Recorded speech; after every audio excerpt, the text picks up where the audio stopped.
Good morning, students. I hope you all are fit, fine and healthy. Myself, Kulveer, lecturer, Political Science, Government Senior Secondary Smart School, the Mall, Amritsar. I welcome all my students and my teachers.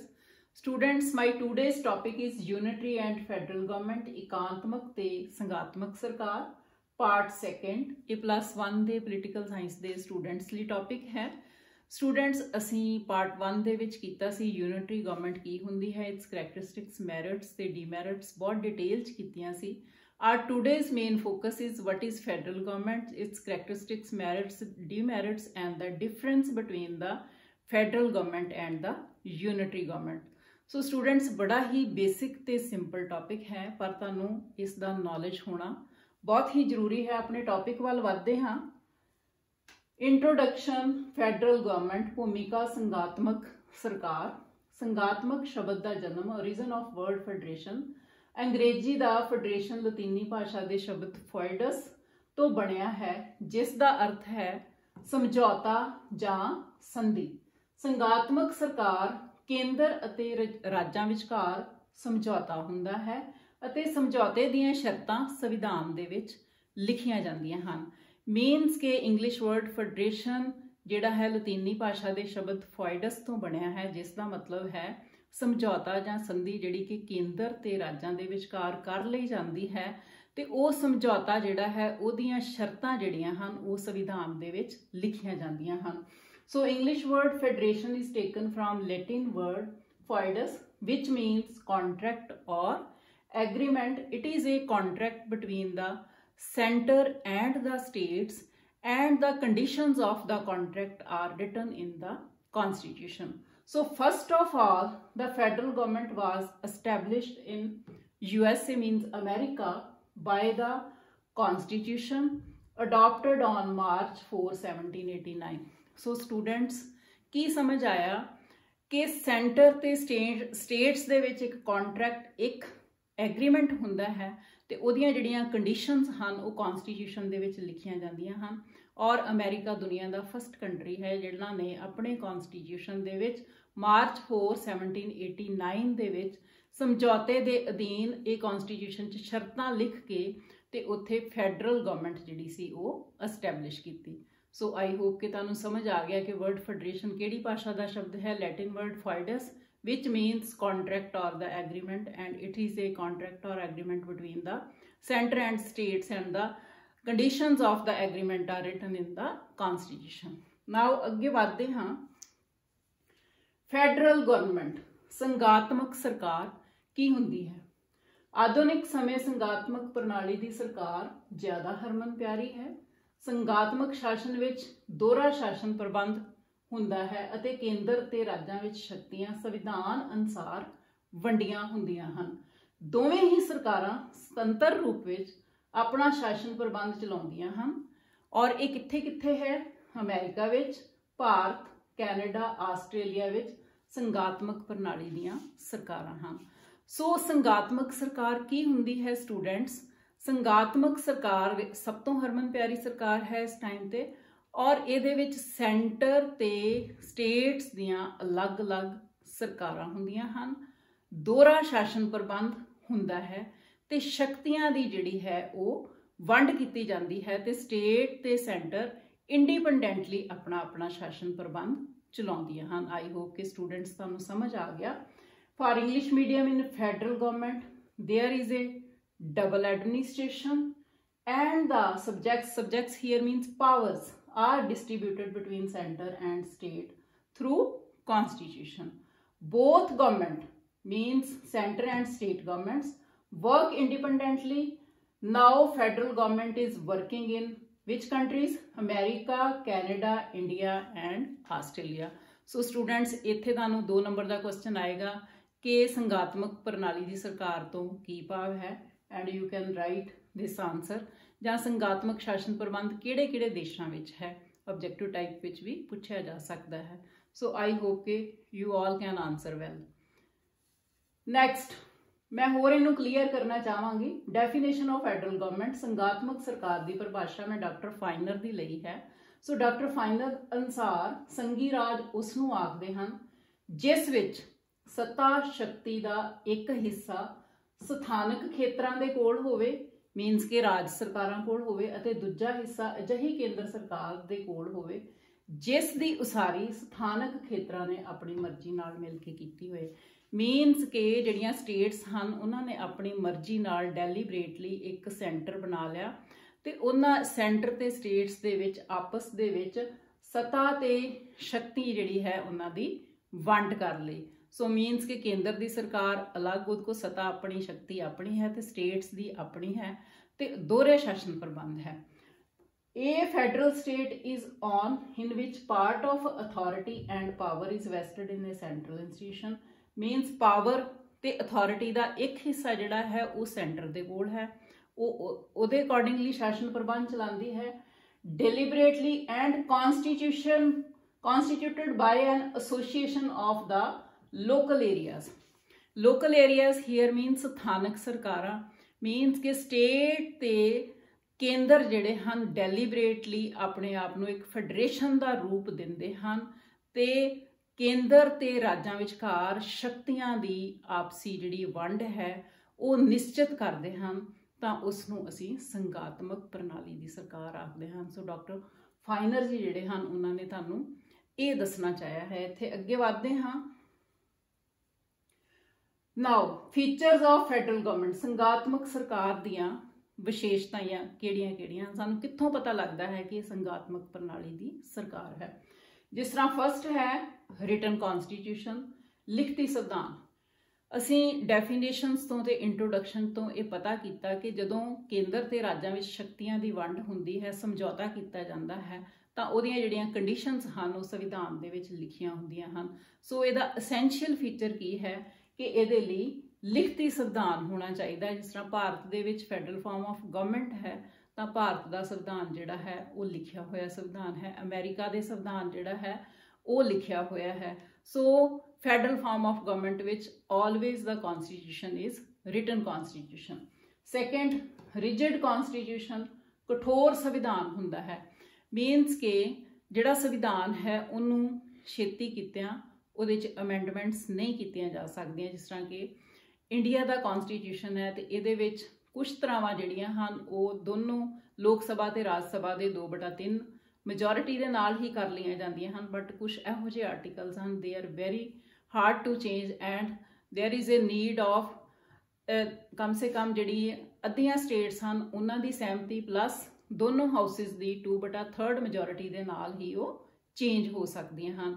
So like rigid constitution ਹੋਣਾ ਚਾਹੀਦਾ ਹੈ ਕਿ ਜਿਹਨੂੰ ਜਦੋਂ ਦਿਲ ਚਾਵੇ ਉਦੋਂ change ਤੁਸੀਂ ਨਹੀਂ ਕਰ ਸਕਦੇ। ਸੋ ਇਹ ਵੀ ਇਹਦੀ ਕਰੈਕਟਰਿਸਟਿਕਸ ਹੈ ਕਿ rigid constitution. Supremacy of constitution, ਸੰਵਿਧਾਨ ਦੀ ਸਰਵਉੱਚਤਾ। ਸੰਵਿਧਾਨ ਕੀ ਹੈ? Supreme law of the country.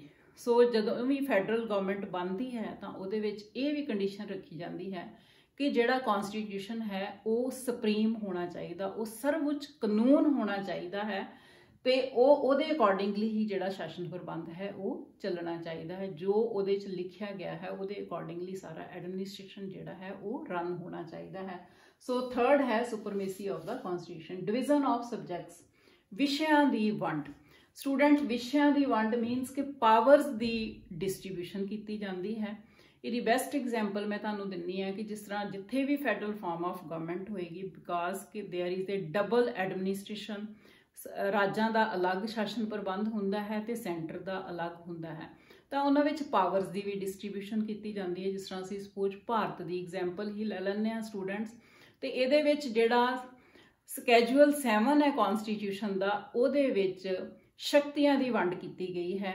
3 ਤਰ੍ਹਾਂ ਦੀਆਂ ਲਿਸਟਾਂ ਬਣੀਆਂ ਹਨ। ਜਿਸ ਤਰ੍ਹਾਂ ਕਿ ਸੈਂਟਰ ਦੀ ਲਿਸਟ ਹੈ ਤਾਂ ਸੈਂਟਰ ਨੂੰ 98 ਜਿਹੜੇ ਸਬਜੈਕਟਸ ਹਨ ਉਹ ਦਿੱਤੇ ਗਏ ਹਨ ਜਿਨ੍ਹਾਂ ਤੇ ਸੈਂਟਰ ਜਿਹੜੀ ਹੈ ਉਹ ਕਾਨੂੰਨ ਬਣਾ ਸਕਦੀ ਹੈ। ਇਸੇ ਤਰ੍ਹਾਂ ਹੀ ਸਟੇਟ ਲਿਸਟ ਦਿੱਤੀ ਗਈ ਹੈ। ਸਟੇਟ ਲਿਸਟ ਵਿੱਚ ਹੁਣ 59 ਇਹੋ ਜਿਹੇ ਸਬਜੈਕਟਸ ਹਨ ਜਿਨ੍ਹਾਂ ਦੇ ਉੱਤੇ ਸਟੇਟਸ ਕਾਨੂੰਨ ਬਣਾ ਸਕਦੀਆਂ ਹਨ। ਔਰ ਇੱਕ ਥਰਡ ਲਿਸਟ ਹੈ ਕੌਨਕਰੈਂਟ ਲਿਸਟ, ਸਾਂਝੀ ਸੂਚੀ, ਔਰ ਉਹਦੇ ਵਿੱਚ 52 ਸਬਜੈਕਟਸ ਰੱਖੇ ਗਏ ਹਨ ਜਿਹਦੇ ਉੱਤੇ ਸੈਂਟਰ ਤੇ ਸਟੇਟ ਦੋਨੋਂ ਹੀ ਆਪਣੇ ਕਾਨੂੰਨ ਬਣਾ ਸਕਦੀਆਂ ਹਨ। ਸੋ ਸਭ ਤੋਂ ਜ਼ਰੂਰੀ ਤੱਤ ਇਹਦਾ ਇਹ ਹੈ ਕਰੈਕਟਰਿਸਟਿਕਸ ਕਿ ਇਹਦੇ ਵਿੱਚ ਵਿਸ਼ਿਆਂ ਦੀ ਵੰਡ ਕੀਤੀ ਜਾਂਦੀ ਹੈ ਔਰ ਬਕਾਇਦਾ ਵਿਸ਼ਿਆਂ ਦੀ ਵੰਡ ਕਰਕੇ ਕਿ ਇੰਨੇ ਸਬਜੈਕਟਸ ਤੇ ਸੈਂਟਰ ਕਾਨੂੰਨ ਬਣਾਏਗਾ। ਜਿਸ ਤਰ੍ਹਾਂ ਇੰਡੀਆ ਦੇ ਵਿੱਚ ਸਪੋਜ਼ 98 ਦੇ ਉੱਤੇ ਸੈਂਟਰ ਕਾਨੂੰਨ ਬਣਾ ਸਕਦਾ ਹੈ, 59 ਦੇ ਉੱਤੇ ਸਟੇਟ ਬਣਾ ਸਕਦੀਆਂ ਹਨ ਐਂਡ ਕਨਕਰੈਂਟ ਲਿਸਟ ਦੇ ਵਿੱਚ 52 ਸਬਜੈਕਟਸ ਪਾਏ ਗਏ ਹਨ। ਸੋ ਇਹ ਵੀ ਵੰਡ ਕੀਤੀ ਜਾਂਦੀ ਹੈ। ਡਿਊਲ ਪਾਲਿਸੀ, ਦੋਹਰੀ ਸ਼ਾਸਨ ਵਿਵਸਥਾ, ਮੀਨਸ ਕਿ ਫੈਡਰਲ ਗਵਰਨਮੈਂਟ ਦੇ ਵਿੱਚ ਜਿਸ ਤਰ੍ਹਾਂ ਅਸੀਂ ਭਾਰਤ ਦੀ ਐਗਜ਼ਾਮਪਲ ਲੈਂਦੇ ਹਾਂ ਜਾਂ ਅਸੀਂ ਅਮਰੀਕਾ ਦੀ ਲੈਂਦੇ ਹਾਂ ਤਾਂ ਉਹਨਾਂ ਵਿੱਚ ਸਟੇਟਸ ਦੀਆਂ ਸਰਕਾਰਾਂ ਅਲੱਗ ਹਨ ਅਤੇ ਸੈਂਟਰ ਦੀਆਂ ਅਲੱਗ ਹਨ। ਜਿਸ ਤਰ੍ਹਾਂ ਸੈਂਟਰ ਦੇ ਵਿੱਚ BJP ਦੀ ਪਾਰਟੀ ਦੀ ਸਰਕਾਰ ਸ੍ਰੀ ਮੋਦੀ ਜੀ ਦੀ ਲੀਡਰਸ਼ਿਪ 'ਚ ਚੱਲ ਰਹੀ ਹੈ, ਸ਼੍ਰੀ ਨਰਿੰਦਰ ਮੋਦੀ ਸਾਡੇ ਪ੍ਰਾਈਮ ਮਿਨਿਸਟਰ ਹਨ। ਇਸੇ ਤਰ੍ਹਾਂ ਹੀ ਸਟੂਡੈਂਟਸ ਹਰ ਸਟੇਟ ਦੀ ਜਿਹੜੀ ਗਵਰਨਮੈਂਟ ਹੈ ਉਹ ਅਲੱਗ ਹੈ। ਆਪਾਂ ਪੰਜਾਬ ਦੀ ਐਗਜ਼ਾਮਪਲ ਲੈਂਦੇ ਹਾਂ, ਪੰਜਾਬ ਦੇ ਵਿੱਚ ਕਾਂਗਰਸ ਦੀ ਸਰਕਾਰ ਹੈ ਜਿਹੜੀ ਕਿ ਕੈਪਟਨ ਅਮਰਿੰਦਰ ਸਿੰਘ ਜੀ ਦੀ ਲੀਡਰਸ਼ਿਪ ਦੇ ਅੰਡਰ ਗਵਰਨਮੈਂਟ ਇੱਥੇ ਕੰਮ ਕਰ ਰਹੀ ਹੈ। ਹਿਮਾਚਲ ਦੇ ਵਿੱਚ ਡਿਫਰੈਂਟ ਸਰਕਾਰ ਹੈ, ਦੈਨ ਹਰਿਆਣੇ ਦੇ ਵਿੱਚ ਦੀ ਆਪਣੀ ਸਰਕਾਰ ਹੈ, ਇਸ ਤਰ੍ਹਾਂ UP ਦੀ ਆਪਣੀ ਹੈ, ਬਿਹਾਰ ਦੀ ਆਪਣੀ ਹੈ, ਰਾਜਸਥਾਨ ਦੀ ਆਪਣੀ ਹੈ। ਮੀਨਸ ਕਿ ਡਬਲ ਸ਼ਾਸਨ ਪ੍ਰਬੰਧ ਹੁੰਦਾ ਹੈ, ਸਟੇਟਸ ਦਾ ਆਪਣਾ ਹੈ, ਸੈਂਟਰ ਦੀ ਆਪਣੀ ਸਰਕਾਰ ਹੁੰਦੀ ਹੈ। ਬਾਈ ਕੈਮਰਲ ਲੈਜਿਸਲੇਚਰ, ਦੋ ਸਦਨੀ ਵਿਧਾਨ ਮੰਡਲ ਹੁੰਦਾ ਹੈ। ਹੀਅਰ ਇਟ ਮੀਨਸ ਕਿ ਜਿਹੜੀ ਪਾਰਲੀਮੈਂਟ ਹੈ ਜਿਸ ਤਰ੍ਹਾਂ ਸਾਡੇ ਭਾਰਤ ਦੀ, ਤੇ ਉਹਦੇ ਦੋ ਸਦਨ ਹਨ। ਕਿਹੜੇ ਦੋ ਸਦਨ ਹਨ? ਲੋਕ ਸਭਾ ਤੇ ਰਾਜ ਸਭਾ। ਲੋਕ ਸਭਾ ਲੋਕਾਂ ਦਾ ਹਾਊਸ ਜਿਹਦੇ ਵਿੱਚ ਭਾਰਤ ਦੇ ਲੋਕਾਂ ਨੂੰ ਜਿਹੜੀ ਨੁਮਾਇੰਦਗੀ ਹੈ ਉਹ ਦਿੱਤੀ ਜਾਂਦੀ ਹੈ, ਤੇ ਰਾਜ ਸਭਾ ਜਿਹੜਾ ਹੈ ਉਹ ਕੀ ਹੈ, ਉਹਦੇ ਵਿੱਚ ਸਟੇਟਸ ਦੀ ਪ੍ਰਤੀਨਿਧਤਾ ਜਿਹੜੀ ਹੈ ਸਟੇਟਸ ਨੂੰ ਦਿੱਤੀ ਜਾਂਦੀ ਹੈ। ਸੋ ਇਸ ਤਰ੍ਹਾਂ ਦੋਹਰੀ ਜਿਹੜੀ ਦੋ ਸਦਨੀ ਵਿਧਾਨ ਮੰਡਲ ਹੁੰਦਾ ਹੈ ਫੈਡਰਲ ਗਵਰਨਮੈਂਟ ਵਿੱਚ। ਐਂਡ ਸੁਪਰਮੇਸੀ ਆਫ ਜੁਡੀਸ਼ਰੀ, ਨਿਆਂਪਾਲਿਕਾ ਦੀ ਸਰਵਉੱਚਤਾ ਹੁੰਦੀ ਹੈ। It's also the characteristic of federal government ਕਿ ਜਿਹੜੀ ਜੁਡੀਸ਼ਰੀ ਹੈ ਉਹਨੂੰ ਵੀ ਬੜਾ ਸੈਕੂਲਰ ਬਣਾਇਆ ਜਾਂਦਾ ਹੈ। ਸਪੋਜ਼ ਸੈਂਟਰ ਸਟੇਟਸ ਦੇ ਵਿੱਚ ਕੋਈ ਡੈਡਲੌਕਸ ਆ ਗਿਆ ਜਾਂ ਸਟੇਟਸ ਦੇ ਡੈਡਲੌਕ ਆ ਗਏ ਹਨ ਤਾਂ ਉਸ ਟਾਈਮ ਤੇ ਜੁਡੀਸ਼ੀਅਲ ਸਿਸਟਮ ਦੀ ਹੈਲਪ ਲਈ ਜਾਂਦੀ ਹੈ ਕਿ ਇਹ ਡੈਡਲੌਕਸ ਜਿਹੜੇ ਹਨ ਇਹਨਾਂ ਨੂੰ ਡਿਸੀਜ਼ਨ ਲੈ ਕੇ ਤੇ ਕਿਸ ਤਰ੍ਹਾਂ ਖਤਮ ਕੀਤਾ ਜਾਵੇ। ਸੋ ਇਹ ਵੀ ਇਹਦੀ ਅਸੈਂਸ਼ੀਅਲ ਫੀਚਰ ਹੈ ਫੈਡਰਲ ਗਵਰਨਮੈਂਟ ਦਾ। ਸੋ ਸਟੂਡੈਂਟਸ, ਇਹ ਅਸੀਂ ਕੁਝ ਕਰੈਕਟਰਿਸਟਿਕਸ ਲਈਆਂ ਹਨ ਜਿਨ੍ਹਾਂ ਤੋਂ ਸਾਨੂੰ ਪਤਾ ਲੱਗਦਾ ਹੈ ਕਿ ਫੈਡਰਲ ਫਾਰਮ ਆਫ ਗਵਰਨਮੈਂਟ ਹੈ ਤੇ ਜਿਹੜੀਆਂ ਬਹੁਤ ਹੀ ਜ਼ਰੂਰੀ ਹੁੰਦੀਆਂ ਹਨ ਫੈਡਰਲ ਫਾਰਮ ਆਫ ਗਵਰਨਮੈਂਟ ਲਈ। ਸੋ ਸਟੂਡੈਂਟਸ, ਤੁਹਾਨੂੰ ਇੱਥੇ ਕੁਐਸਚਨ ਆਉਂਦਾ ਹੈ ਕਿ ਸੰਘਾਤਮਕ ਪ੍ਰਣਾਲੀ ਦੀ ਸਰਕਾਰ ਦੀਆਂ ਕੋਈ 4 ਵਿਸ਼ੇਸ਼ਤਾਵਾਂ ਲਿਖੋ, 4 ਨੰਬਰ ਦਾ ਜਾਂ 2 ਨੰਬਰ ਦਾ ਕੁਐਸਚਨ ਆ ਸਕਦਾ ਹੈ। ਐਂਡ ਆਈ ਹੋਪ ਕਿ you all can write well. Now ਅੱਗੇ ਵਧਦੇ ਹਾਂ। ਹੁਣ ਅਸੀਂ ਜਾਣਾਂਗੇ ਕਿ ਮੈਰਿਟਸ ਆਫ ਫੈਡਰਲ ਗਵਰਨਮੈਂਟ, ਸੰਘਾਤਮਕ ਸਰਕਾਰ ਦੇ ਗੁਣ ਕਿਹੜੇ-ਕਿਹੜੇ ਹਨ, ਇਸ ਦੇ ਬਾਰੇ ਆਪਾਂ ਡਿਸਕਸ ਕਰਦੇ ਹਾਂ। ਫਸਟ ਹੈ ਬ੍ਰਿੰਗਸ ਯੂਨਿਟੀ ਇਨ ਡਾਇਵਰਸਿਟੀ, ਭਿੰਨਤਾ ਵਿੱਚ ਏਕਤਾ ਲਿਆਉਂਦੀ ਹੈ। ਲਾਈਕ ਆਪਾਂ ਇੰਡੀਆ ਦੀ ਐਗਜ਼ਾਮਪਲ ਹੀ ਲੈ ਲੈਂਦੇ ਹਾਂ ਕਿ ਸਾਡਾ ਦੇਸ਼ ਹੈ ਤੇ ਇਹਦੇ ਵਿੱਚ ਅਲੱਗ-ਅਲੱਗ ਤਰ੍ਹਾਂ ਦੀਆਂ ਡਾਇਵਰਸਿਟੀਜ਼ ਪਾਈਆਂ ਜਾਂਦੀਆਂ ਹਨ। ਲਾਈਕ ਜੋਗ੍ਰਾਫੀਕਲ ਡਾਇਵਰਸਿਟੀਜ਼ ਹਨ, ਦੇਅਰ ਇਜ਼ ਡਿਫਰੈਂਟ ਲੈਂਗੁਏਜ ਬੋਲੀਆਂ ਜਾਂਦੀਆਂ ਹਨ, ਅਲੱਗ-ਅਲੱਗ ਧਰਮ ਹਨ, ਜਾਤਾਂ ਹਨ, ਸੋ ਭਾਸ਼ਾਵਾਂ, ਕਾਸਟ ਲਾਈਕ, ਸੋ ਅਲੱਗ-ਅਲੱਗ ਤਰ੍ਹਾਂ ਦਾ ਜਿਹੜੇ ਲੋਕ ਹਨ ਇੱਥੇ ਰਹਿੰਦੇ ਹਨ। ਪਰ ਇੱਥੇ ਸੰਘਾਤਮਕ ਪ੍ਰਣਾਲੀ ਦੀ ਸਰਕਾਰ ਹੈ, ਫੈਡਰਲ ਫਾਰਮ ਆਫ ਗਵਰਨਮੈਂਟ ਹੈ, ਸਟੇਟਸ ਦੀਆਂ ਆਪਣੀਆਂ ਗਵਰਨਮੈਂਟ ਐਂਡ ਸੈਂਟਰ ਦੀ ਆਪਣੀ ਹੈ। ਸੋ ਇਸ ਤਰ੍ਹਾਂ ਭਾਰਤ ਫਿਰ ਵੀ ਇੱਕ ਹੈ, ਇਹਦੀ ਏਕਤਾ ਤੇ ਅਖੰਡਤਾ ਬਣੀ ਹੋਈ ਹੈ। ਬੇਸ਼ੱਕ ਡਿਫਰੈਂਟ ਤਰ੍ਹਾਂ ਦੇ ਸਾਰੇ ਹੀ ਲੋਕਾਂ ਦੇ ਅਲੱਗ-ਅਲੱਗ ਧਰਮ, ਭਾਸ਼ਾਵਾਂ ਤੇ ਜਾਤਾਂ ਪਾਤਾਂ ਹਨ, but still it brings unity in diversity. ਫਿਰ ਵੀ ਅਸੀਂ ਸਾਰੇ ਕਹਿੰਦੇ ਹਾਂ ਕਿ ਅਸੀਂ ਸਾਰੇ ਭਾਰਤੀ ਹਾਂ, ਅਸੀਂ ਸਾਰੇ ਇੱਕ ਹਾਂ ਤੇ ਇਹ ਭਾਈਚਾਰਾ ਇੱਥੇ ਕਾਇਮ ਹੈ। Then fulfilment of local needs, ਸਥਾਨਕ ਲੋੜਾਂ ਦੀ ਠੀਕ ਪੂਰਤੀ ਹੁੰਦੀ ਹੈ। ਬਿਲਕੁਲ ਠੀਕ ਹੈ। States have their own governments, ਤੇ ਜਿਹੜੀਆਂ ਸਟੇਟਸ ਹਨ ਉਹਨਾਂ ਨੂੰ ਆਪਣੇ ਸਟੇਟ ਦੇ ਲੋਕਾਂ ਦਾ ਪਤਾ ਹੈ ਕਿ ਇੱਥੇ ਜਿਹੜੀਆਂ ਕਿਹੜੀਆਂ ਪ੍ਰੋਬਲਮਸ ਜਿਹੜੀਆਂ ਹਨ ਉਹ ਚੱਲ ਰਹੀਆਂ ਹਨ ਤੇ ਉਹਨਾਂ ਦਾ ਹੱਲ ਜਿਹੜਾ ਹੈ ਉਹ ਕਿਸ ਤਰ੍ਹਾਂ ਕੀਤਾ ਜਾਣਾ ਚਾਹੀਦਾ ਹੈ। ਇਸੇ ਤਰ੍ਹਾਂ ਹੀ ਪੇਂਡੂ ਪੱਧਰ ਤੋਂ ਲੈ ਕੇ ਲੋਕਲ ਪੱਧਰ ਤੇ, ਮਤਲਬ ਸਥਾਨਕ ਪੱਧਰ ਤੇ ਵੀ ਜਿਹੜੀਆਂ ਗਵਰਨਮੈਂਟਸ ਹਨ ਉਹ ਸੈਟਅਪ ਹਨ ਜਿਹਦੇ ਨਾਲ ਜਿਹੜੀਆਂ ਲੋਕਲ ਨੀਡਸ ਹਨ ਉਹ ਬਹੁਤ ਜਲਦੀ ਪੂਰੀਆਂ ਹੋ ਜਾਂਦੀਆਂ ਹਨ। ਪ੍ਰੋਬਲਮਸ ਜਿਹੜੀਆਂ ਹਨ ਉਹਨਾਂ ਦਾ ਹੱਲ ਜਲਦੀ ਲੱਭਿਆ ਜਾਂਦਾ ਹੈ ਔਰ ਪ੍ਰੋਬਲਮਸ ਦਾ ਪਤਾ ਵੀ ਛੇਤੀ ਲੱਗਦਾ ਹੈ। Then people get political education, ਲੋਕਾਂ ਨੂੰ ਰਾਜਨੀਤਿਕ ਵਿੱਦਿਆ ਪ੍ਰਾਪਤ ਹੁੰਦੀ ਹੈ। ਇਟਸ ਵੈਰੀ ਟਰੂ, ਕਿਉਂਕਿ ਡਬਲ ਐਡਮਿਨਿਸਟ੍ਰੇਸ਼ਨ ਹੋਣ ਕਰਕੇ ਸੈਂਟਰ ਤੇ ਸਟੇਟਸ, ਈਵਨ ਅਸੀਂ ਇੰਡੀਆ 'ਚ ਹੀ ਦੇਖਦੇ ਹਾਂ ਕਿ ਸਾਡੇ ਦੇਸ਼ ਵਿੱਚ ਇਲੈਕਸ਼ਨਸ ਹੁੰਦੀਆਂ ਹੀ ਰਹਿੰਦੀਆਂ ਹਨ ਤੇ ਜਦੋਂ ਸਟੂਡੈਂਟਸ ਇਲੈਕਸ਼ਨਸ ਹੁੰਦੀਆਂ ਹਨ ਤੇ ਲੋਕੀ ਅਲੱਗ-ਅਲੱਗ ਪੋਲੀਟੀਕਲ ਪਾਰਟੀਜ਼ ਦਾ ਪ੍ਰੋਪੇਗੈਂਡਾ ਵੀ ਸੁਣਦੇ ਹਨ। ਦੈਨ ਉਹ ਕੀ ਕੰਮ ਕਰਨਗੀਆਂ ਇਨ ਫਿਊਚਰ ਉਹਦੇ ਬਾਰੇ ਵੀ ਸੁਣਦੇ ਹਨ ਨਿਊਜ਼ਪੇਪਰ ਦੇ ਥਰੂ। ਐਂਡ ਇਲੈਕਸ਼ਨਸ ਬਾਰ-ਬਾਰ ਹੋਣ ਦੇ ਨਾਲ ਪੀਪਲ ਗੈਟ ਪੋਲੀਟੀਕਲ ਐਜੂਕੇਸ਼ਨ। ਸੋ ਇਹ ਵੀ ਇਹਦਾ ਮੈਰਿਟ ਹੈ ਕਿ ਜਿਸ ਤਰ੍ਹਾਂ ਸਟੇਟਸ ਦੀਆਂ ਇਲੈਕਸ਼ਨਸ ਆ ਗਈਆਂ ਤੇ ਸਟੇਟਸ ਵਿੱਚ ਵੀ ਲੋਕਾਂ ਨੇ ਇਲੈਕਸ਼ਨਸ ਵਿੱਚ ਪਾਰਟਿਸਿਪੇਟ ਕਰਨਾ ਹੈ। ਜਦੋਂ ਸੈਂਟਰ ਦੀ ਇਲੈਕਸ਼ਨ ਹੋਣੀ ਆ ਉਦੋਂ ਵੀ ਪਾਰਟਿਸਿਪੇਸ਼ਨ ਹੋਣੀ ਹੈ। ਸੋ ਇਹਦੇ ਨਾਲ ਸਟੂਡੈਂਟਸ ਜਿਹੜੇ ਲੋਕ ਹਨ ਉਹ ਜ਼ਿਆਦਾ ਅਵੇਅਰ ਹੁੰਦੇ ਹਨ। ਦੈਨ ਐਫੀਸ਼ੀਐਂਟ ਐਡਮਿਨਿਸਟ੍ਰੇਸ਼ਨ, ਯੋਗ ਰਾਜ ਪ੍ਰਬੰਧ। ਇਹਦੇ ਵਿੱਚ ਐਫੀਸ਼ੀਐਂਟ ਐਡਮਿਨਿਸਟ੍ਰੇਸ਼ਨ ਬਣਿਆ ਰਹਿੰਦਾ ਹੈ ਕਿਉਂਕਿ ਲੋਕਲ ਬਾਡੀਜ਼ ਤੋਂ ਸ਼ੁਰੂ ਹੋ ਕੇ ਹਰ ਸਟੇਟ ਦੀ ਆਪਣੀ ਗਵਰਨਮੈਂਟ ਹੈ, ਸੈਂਟਰ ਦੀ ਆਪਣੀ ਗਵਰਨਮੈਂਟ ਹੈ, ਤਾਂ ਜਿਹੜੀ ਐਫੀਸ਼ੀਐਂਸੀ ਹੈ ਐਡਮਿਨਿਸਟ੍ਰੇਸ਼ਨ ਦੀ ਉਹ ਵੱਧਦੀ ਹੈ। ਲੋਕਾਂ ਦੇ ਜਿਹੜੇ ਸਬੰਧ ਹਨ ਉਹ ਜਿਹੜੇ ਮਿਨਿਸਟਰਸ ਹਨ, MLAs ਹਨ, ਉਹਨਾਂ ਦੇ ਨਾਲ ਨੇੜਤਾ ਵਾਲੇ ਹੋ ਜਾਂਦੇ ਹਨ। ਇੱਕ ਦੂਜੇ ਦੀਆਂ ਪ੍ਰੋਬਲਮਸ ਦਾ ਛੇਤੀ ਨਾਲ ਪਤਾ ਲੱਗ ਜਾਂਦਾ ਹੈ। ਸੋ ਉਹਦੇ ਨਾਲ ਜਿਹੜੀ ਐਡਮਿਨਿਸਟ੍ਰੇਸ਼ਨ ਦੇ ਵਿੱਚ ਸਾਨੂੰ ਕਿਹੜੇ ਏਰੀਆਜ਼ ਦੇ ਵਿੱਚ ਕੀ ਪ੍ਰੋਬਲਮਸ ਹਨ, ਇਹ ਜਿਹੜਾ ਹੈ ਇਹਦਾ ਨੌਲੇਜ ਛੇਤੀ ਹੋਣ ਕਰਕੇ ਜਿਹੜਾ ਐਡਮਿਨਿਸਟ੍ਰੇਸ਼ਨ ਐਫੀਸ਼ੀਐਂਸੀ ਹੈ ਉਹ ਵੀ ਬਣੀ ਰਹਿੰਦੀ ਹੈ। ਔਰ more over delegation of powers ਹੁੰਦੀ ਹੈ, ਸ਼ਕਤੀਆਂ ਦੀ ਵੰਡ ਦੇ ਆਧਾਰਿਤ ਹੈ ਫੈਡਰਲ ਫਾਰਮ ਆਫ ਗਵਰਨਮੈਂਟ। ਜਦੋਂ ਸ਼ਕਤੀਆਂ ਵੰਡੀਆਂ ਹੁੰਦੀਆਂ ਹਨ ਤਾਂ ਉਹਦੇ ਨਾਲ ਜਿਹੜਾ ਬਹੁਤ ਜ਼ਿਆਦਾ ਜਿਹੜਾ ਬੋਝ ਹੈ ਜਿਹੜਾ ਸ਼ਕਤੀਆਂ ਦਾ, ਵੀ ਜਿਹੜੀ ਜਿੱਥੇ ਸੈਂਟਰਲਾਈਜ਼ਡ ਪਾਵਰਸ ਹੁੰਦੀਆਂ ਹਨ ਉੱਥੇ ਉਹ ਕੁਸ਼ਲਤਾ, ਉਹ ਕਾਰਜ ਕੁਸ਼ਲਤਾ ਨਹੀਂ ਰਹਿੰਦੀ ਜਿੰਨੀ ਕਿ ਫੈਡਰਲ ਫਾਰਮ ਆਫ ਗਵਰਨਮੈਂਟ ਵਿੱਚ ਰਹਿੰਦੀ ਹੈ, ਕਿਉਂਕਿ ਇਹਦੇ ਵਿੱਚ ਸ਼ਕਤੀਆਂ ਦੀ ਵੰਡ ਜਿਹੜੀ ਹੈ ਉਹ ਉੱਪਰ ਤੋਂ ਥੱਲੇ ਤੱਕ ਹੋਈ ਹੁੰਦੀ ਹੈ ਤੇ ਹਰ ਏਰੀਏ ਦਾ ਪਤਾ ਹੋਣ ਕਰਕੇ ਐਫੀਸ਼ੀਐਂਟ ਐਡਮਿਨਿਸਟ੍ਰੇਸ਼ਨ ਹੁੰਦਾ ਹੈ। ਸੈਂਟਰ ਕਾਂਟ ਬਿਕਮ ਡਿਸਪੋਟਿਕ, ਕੇਂਦਰ ਤਾਨਾਸ਼ਾਹ ਨਹੀਂ ਬਣ ਸਕਦਾ। It is also its merit, ਕਿਉਂਕਿ there is a distribution of powers between the centre and the states.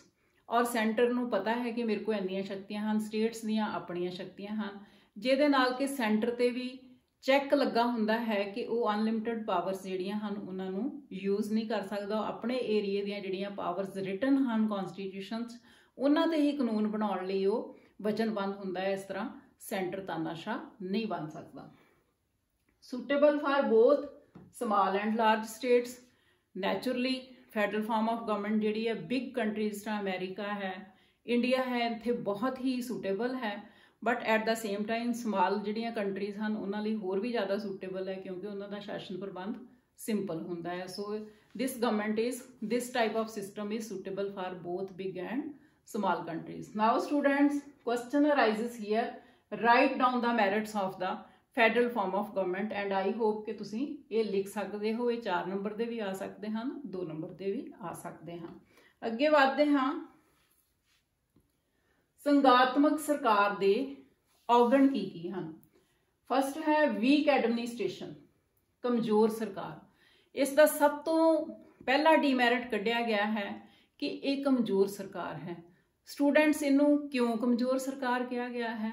ਇਸ ਦਾ ਕਾਰਨ ਇਹ ਹੈ ਕਿ ਸੈਂਟਰ ਤੇ ਸਟੇਟ ਦੇ ਵਿੱਚ ਸ਼ਕਤੀਆਂ ਦੀ ਵੰਡ ਕੀਤੀ ਹੁੰਦੀ ਹੈ। ਸੈਂਟਰ ਦੇ ਆਪਣੇ ਏਰੀਆਜ਼ ਹਨ, ਸਟੇਟਸ ਦੇ ਆਪਣੇ ਏਰੀਆਜ਼ ਹਨ। ਇਸ ਕਰਕੇ ਸੈਂਟਰ ਕਿਹਾ ਜਾਂਦਾ ਹੈ ਕਿ ਬਹੁਤ ਉਨਾ ਮਜ਼ਬੂਤ ਨਹੀਂ ਹੁੰਦਾ ਜਿੰਨਾ ਯੂਨਿਟਰੀ ਫਾਰਮ ਆਫ ਗਵਰਨਮੈਂਟ ਵਿੱਚ ਹੁੰਦਾ ਹੈ। ਇਸ ਕਰਕੇ ਇਹਨੂੰ ਵੀਕ ਸਰਕਾਰ ਜਿਹੜੇ ਹੈ ਉਹ ਕਿਹਾ ਜਾ ਸਕਦਾ ਹੈ। ਸਟੂਡੈਂਟਸ, ਜਿੱਥੇ ਹਰ ਰਾਜਨੀਤਿਕ ਜਿਹੜੇ ਸਿਸਟਮ ਹੈ ਉਹਦੇ ਗੁਣ ਹੁੰਦੇ ਹਨ, ਔਗਣ ਜਿਹੜੇ ਹਨ ਉਹ ਵੀ ਹੋਣੇ आवश्यक ही होंगे हैं। Now it weakens national unity. अगला डीमैरिट्स लिया गया है कि ये राष्ट्रीय एकता नूं कमजोर करती है। It is also possible because शासन प्रबंध जिहड़ा है वो डबल है, स्टेट्स का अपना है, सेंटर का अपना है। सो इहदे नाल कई बारी देश की एकता ते अखंडता जिहड़ी है उसनूं खतरा बनिया रहिंदा है। कई बारी स्टेट्स ज़्यादा पावर्स चाहुंदियां हन ਜਿਹਦੇ ਨਾਲ ਕਈ ਤਰ੍ਹਾਂ ਦੇ ਡੈਡਲੌਕਸ ਹੁੰਦੇ ਹਨ। ਕਈ ਵਾਰੀ ਨੈਸ਼ਨਲ ਇੰਟਰਸਟ ਦੀ ਬਜਾਏ ਜਿਹੜੇ ਸਟੇਟਸ ਦੇ ਇੰਟਰਸਟ ਹਨ ਉਹਨਾਂ ਨੂੰ ਜ਼ਿਆਦਾ ਪ੍ਰੈਫਰੈਂਸ ਦਿੱਤੀ ਜਾਂਦੀ ਹੈ, ਜਿਹਦੇ ਨਾਲ ਕਿ ਜਿਹੜੀ ਦੇਸ਼ ਦੀ ਯੂਨਿਟੀ ਹੈ ਉਹਨੂੰ ਖਤਰਾ ਬਣਿਆ ਰਹਿੰਦਾ ਹੈ। ਸੈਕੰਡ, ਫੀਅਰ ਆਫ ਸੁਸੈਸ਼ਨ, ਅਲੈਹਦਗੀ ਦਾ ਡਰ। ਇਹ ਵੀ ਇਹਦਾ ਡੀਮੈਰਿਟ ਹੈ ਸਟੂਡੈਂਟਸ ਕਿ ਪਾਵਰਸ ਜਿਹੜੀਆਂ ਸਟੇਟਸ ਜਿਹੜੀਆਂ ਹਨ ਉਹ ਜ਼ਿਆਦਾ ਤੋਂ ਜ਼ਿਆਦਾ ਪਾਵਰਸ ਚਾਹੁੰਦੀਆਂ ਹਨ ਔਰ ਕਈ ਵਾਰੀ ਸਟੇਟਸ ਇਹ ਵੀ ਚਾਹੁੰਦੀਆਂ ਹਨ ਕਿ ਅਸੀਂ ਹੁਣ ਇਸ ਫੈਡਰੇਸ਼ਨ ਦੇ ਨਾਲ ਨਹੀਂ ਰਹਿਣਾ, ਅਸੀਂ ਕੇਂਦਰ ਦੇ ਨਾਲ ਨਹੀਂ ਰਹਿਣਾ। We need a separate autonomous state. So ਕਈ ਵਾਰੀ ਉਹ ਖੁਦ ਮੁਖਤਾਰ ਸਟੇਟ ਦੀ ਜਿਹੜੀ ਮੰਗ ਹੈ ਉਹ ਕਰਨਾ ਸ਼ੁਰੂ ਕਰ ਦਿੰਦੀਆਂ ਹਨ। ਭਾਰਤ ਦੇ ਵਿੱਚ ਵੀ ਇਹੋ ਜਿਹੇ ਕਈ ਸਟੇਟਸ ਵੱਲੋਂ ਕਈ ਵਾਰੀ ਮਸਲੇ ਉੱਠਦੇ ਹਨ। So this is also fear of secession means ਅਲੈਹਦਗੀ ਦਾ ਡਰ ਜਿਹੜਾ ਹੈ ਉਹ ਬਣਿਆ ਰਹਿੰਦਾ ਹੈ। Then it is expensive government, ਖਰਚੀਲੀ ਸਰਕਾਰ। It is also its demerit, like ਪਹਿਲਾਂ ਸੈਂਟਰ ਦੀਆਂ ਇਲੈਕਸ਼ਨਸ ਹੁੰਦੀਆਂ ਹਨ, ਕਰੋੜਾਂ ਅਰਬਾਂ ਰੁਪਏ ਉੱਤੇ ਖਰਚ ਹੋ ਜਾਂਦੇ, ਅਸੀਂ ਭਾਰਤ ਵਿੱਚ ਹੀ ਦੇਖਦੇ ਹਨ। दैन फिर स्टेट्स दीयां इलैक्शनस आउंदियां हन स्टूडेंट्स, हर स्टेट दीयां इलैक्शन, फिर सारे देश जिहड़े हर स्टेट दे जिहड़े लोग हन उन्होंने फिर इलैक्शनस का खर्चा हुंदा है। सो इस तरह इलैक्शनस जिहड़ियां हन वो 2 वारी हुंदियां हन, जदों कि यूनिटरी फॉर्म ऑफ गवर्नमेंट विच 5 सालां विच एक वारी ही इलैक्शनस हुंदियां हन, बट इत्थे 5 सालां दे विच 5 साल बाद हर स्टेट दी भी इलैक्शन हुंदी है ते सेंटर दी इलैक्शन भी हुंदी है। So it is an expensive government, इसलिए इनू कंसिडर किया जाता है कि बड़ी ही खर्चीली सरकार है। Responsibility can't be pin pointed, जिम्मेवारी निश्चित करना औखा हुंदा है। सो स्टूडेंट्स बेशक असी करते हैं कि conditions are written in the constitution about the agreement between the centre and the states, powers की वंड की जाती है, सारा कुछ हुंदा है, पर कई बारी लोड़ पै जाती है तो उस टाइम के उपर जिम्मेवारी निश्चित करनी कि सेंटर की जिम्मेवारी है या स्टेट की जिम्मेवारी है, इहो जिहे डेडलॉक्स जिहड़े हन वो भी खड़े हो जाते हैं, इन्हां दा खतरा भी इस तरह के सिस्टम च बनिया रहिंदा है। वीक गवर्नमेंट ड्यूरिंग एमरजेंसी, संकट काल दे विच इस नूं कमज़ोर सरकार गिणिया जाता है। स्टूडेंट्स क्यों कमज़ोर गिणिया जाता है? क्योंकि सेंटर दियां अपनियां पावर्स हुंदियां हन, स्टेट्स दियां अपनियां पावर्स हुंदियां हन, ते सपोज कोई एमरजेंसी है, कोई बाहरले देश ने अटैक किया तो उस टाइम के उपर सैशन बुलाना पैंदा है जां राज्यां दी सहमति लैनी पैंदी है, तो उस टाइम ते कई बारी ये सरकार वीक सरकार साबित हुंदी है। जदों स्टेट्स ने अपनी अपनी सहमति देनी हुंदी है जां कोई क्विक डिसीजन लैने हुंदे हन एमरजेंसी दे विच, तो उस टाइम ते भी कई तरह दी प्रॉब्लम्स जिहड़ियां हन वो खड़ियां हुंदियां हन। सो आई होप कि स्टूडेंट्स तुहानूं समझ आ गया कि इहदे डीमैरिट्स किहड़े-किहड़े हन। सो ये सारे आपां डीमैरिट्स डिस्कस कीते हन। इहदे ते भी क्वेश्चन आंदा है कि write down the demerits of the federal form of government. तुसीं तुहानूं 2 मार्क्स या 4 मार्क्स का क्वेश्चन पूछा जा सकता है, and I can hope you all can write well. Next आते हाँ difference between unitary and federal form of government, एकात्मक ते संघात्मक सरकार विच अंतर। यूनिटरी गवर्नमेंट स्टूडेंट्स असी बड़ी ही डिटेल दे विच अपने फस्ट पार्ट दे विच डिस्कस कीती सी, उहदे merit demerit and characteristics, and federal government असी हुणे ही डिस्कस की है। हुण असी इन्हां दोनों दे विच की अंतर है उस दे बारे डिस्कस करते हाँ। फस्ट है difference in the written form of constitution, संविधान के लिखती रूप में अंतर। वेरी ट्रू, असी किया कि फैडरल फॉर्म ऑफ गवर्नमेंट विच जिहड़ा संविधान है, जिहड़ा कॉन्स्टिट्यूशन है, ये लिखिया ही होना जरूरी है, क्योंकि सेंटर ते स्टेट्स दे विच समझौता हुंदा है, तो उस समझौते दीयां शर्तां जो पावर्स जो कुछ है वो संविधान च लिखिया होना चाहिए है। So for the federal of government, federal form of government the constitution must be written, एदा। But unitary form of government दे विच की हुंदा है कि कॉन्स्टिट्यूशन लिखिया भी हो सकता है तो नहीं भी लिखिया हो सकता है। जिस तरह कि इंग्लैंड दे विच unitary format form of government है, but constitution is unwritten there, उत्थे कॉन्स्टिट्यूशन लिखिया नहीं होया। फ्रांस दे विच यूनिटरी फॉर्म ऑफ गवर्नमेंट है, बट उत्थे कॉन्स्टिट्यूशन लिखिया होया है। पर स्टूडेंट से याद रख लेना कि फैडरल फॉर्म ऑफ गवर्नमेंट दे विच कॉन्स्टिट्यूशन हमेशा ही लिखिया हुंदा है। Then difference in nature of constitution, संविधान के स्वरूप विच अंतर। फैडरल फॉर्म ऑफ गवर्नमेंट दे विच स्टूडेंट्स जिहड़ा संविधान का स्वरूप लिया गया है वो रिजिड हुंदा है, मीनस कि कठोर संविधान जिन्हों जल्दी दे नाल बदलिया नहीं जा सकता। But unitary form of government दे विच संविधान जिहड़ा है वो कठोर भी हो सकता है तो फ्लैक्सीबल भी हो सकता है। जिस तरह कि इंग्लैंड का जिहड़ा संविधान है भावें वो अनरिटन है, बट वो फ्लैक्सीबल है, गवर्नमेंट अपने कानूनों च आराम दे नाल चेंज करती है। बट फ्रांस का संविधान जिहड़ा है दैट इज़ रिजिड कॉन्स्टिट्यूशन, उत्थे यूनिटरी गवर्नमेंट है बट कॉन्स्टिट्यूशन रिजिड है।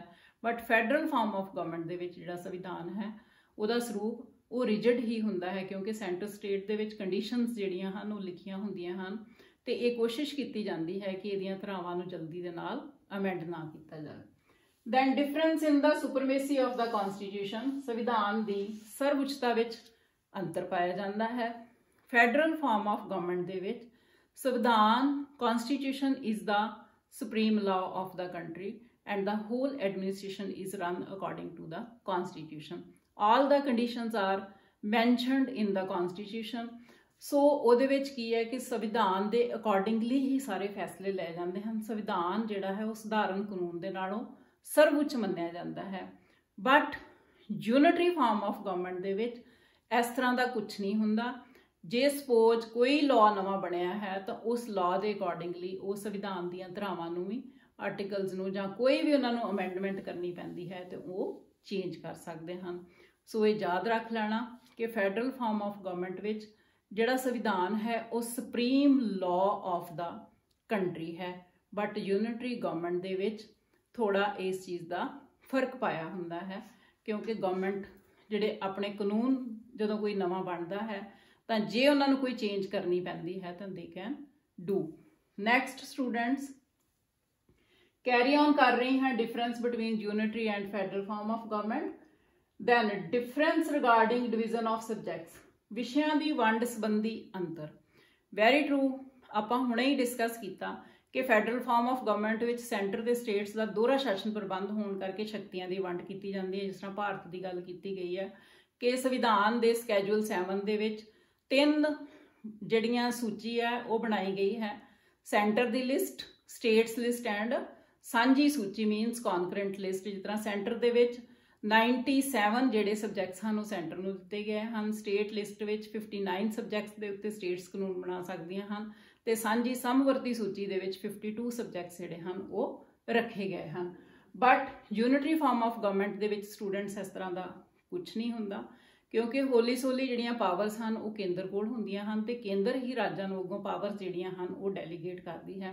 अपनी मर्जी नाल वो राज्यां दीयां जिहड़ियां स्टेट्स दीयां पावर्स है यूनिटरी फॉर्म ऑफ गवर्नमेंट दे विच वो वधा घटा सकदी है। सो इस तरह उत्थे यूनिटरी फॉर्म ऑफ गवर्नमेंट विच विषयां दी वंड नहीं कीती जांदी, पर संघात्मक प्रणाली दी सरकार दे विच विषयां दी वंड राज अते केंद्र सरकारां विच कीती जांदी है। Now difference regarding the structure of administration, राज प्रबंध के ढांचे विच अंतर।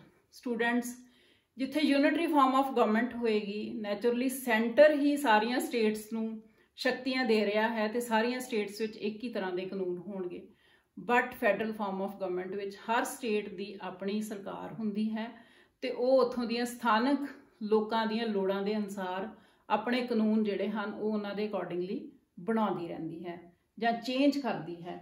बट जिहड़ी यूनिटरी फॉर्म ऑफ गवर्नमेंट है उहदे विच यूनीफॉर्मिटी ऑफ लॉज हुंदी है, सारे देश का शासन प्रबंध एक ही तरह का, हर स्टेट विच एक ही तरह के कानून हैं।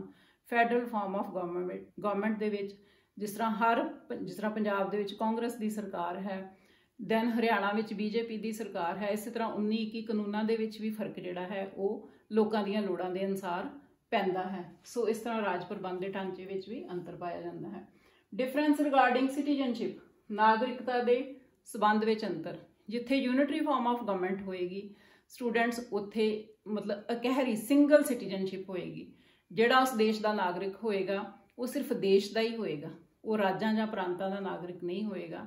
But federal form of government दे विच कई जिहड़े कंट्रीज़ हैं पहलां उन्हां नूं प्रोविंस की नागरिकता प्राप्त हुंदी है, फिर उन्हां नूं देश की नागरिकता प्राप्त होंगी। आई थिंक कि कैनेडा विच भी इस तरह है और अमेरिका दे विच भी इंज है, पहला प्रोविंशियल नागरिक प्राप्त होने तो बाद दैन कंट्री की नागरिकता होंगी है, दोहरी नागरिकता। पर India they which federal form of government है, पर इत्थे स्टूडेंट्स सिंगल सिटीजनशिप दी गई है। असी सारे भारत के नागरिक हाँ, सानू फैडरल फॉर्म ऑफ गवर्नमेंट के नाल सिंगल सिटीजनशिप दी गई है। So students these are the basic differences between the federal form of government and unitary form of government. I hope कि तुहानू स्टूडेंट समझ आया। इहदे ते भी तुहानू 6 नंबर का या 4 नंबर का क्वेश्चन आ सकता है कि एकांतमक ते संघात्मक सरकार विच किहड़े खास अंतर पाए जाते हैं, उन्होंने वर्णन करो तो तुसी ये लिख सकते हो। अगे बढ़ते हाँ। Now students question arises which is better, unitary government or federal form of government, किहड़ी सरकार चंगी है, एकांतमक जां संघात्मक। पर आपां सारे एनालिसिस तो बाद पहुँचते हाँ कि दोवें ही सरकारां चंगियां हन, दोनों दे ही गुण ते औगण जिहड़े हन उन्हां दा अध्ययन तो बाद इस सिੱਟੇ ते पहुँचते हाँ कि किसी भी सरकार की सफलता किसी भी देश के हालातां भाव लोक राजनीतिक ढांचा ते स्थिरता ते निर्भर करती है। पर फिर भी असी कह सकते हैं कि छोटे देशों के विच एकात्मक सरकार जिहड़ी है वो ज़्यादा सफलतापूर्वक काम करती है, तो जिहड़े वड्डे कंट्रीज़ हैं उत्थे फैडरल फॉर्म ऑफ गवर्नमेंट जिहड़ी है वो ज़्यादा वधिया काम कर सकती है। So students for English medium after the analysis of merits and demerits of unitary and federal government, we can conclude that unitary government is better for the small states, as well as federal form of government is very suitable for the big countries. So students, ये असी कीता federal form of government, merit, demerit, characteristics discuss कीते, then difference between unitary and unitary government and federal form of government, and after that which government is better. Both are better, पर किसी भी देश दे नागरिक, उथों दी population, उथों दी political स्थिरता के आधार के उत्ते उत्थे किहड़ा ढांचा ज़्यादा सूटेबल है, ये उथों दी राजनीतिक सिस्टम के उत्ते डिपेंड करता है. सो स्टूडेंट्स, आई होप कि तुहानूं समझ आ गया होएगा. Thank you very much. Stay healthy and fit. Thank you.